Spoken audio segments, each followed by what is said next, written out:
Eneo mojawapo ambalo tunapiga vita, mtu wa Mungu, hatushindani. Ndio Biblia nasema, ninawajilia.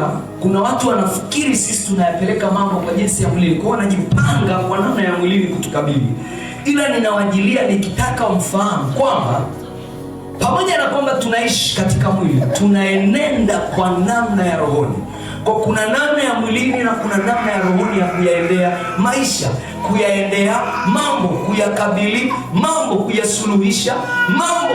Tunayasuluhisha kwanza kwenye lugha ya rohoni. Na nikisema hivyo namaanisha maisha, nilikufundisha hichi kitu.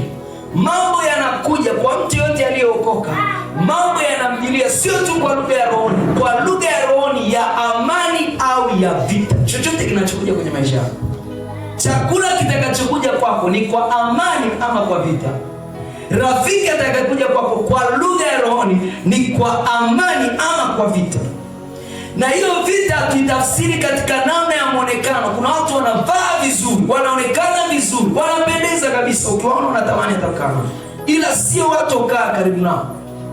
Unasikia tu ndani ya moyo wako unakosa amani, unakosa utulivu wa kukaa karibu na watu wa namna hiyo.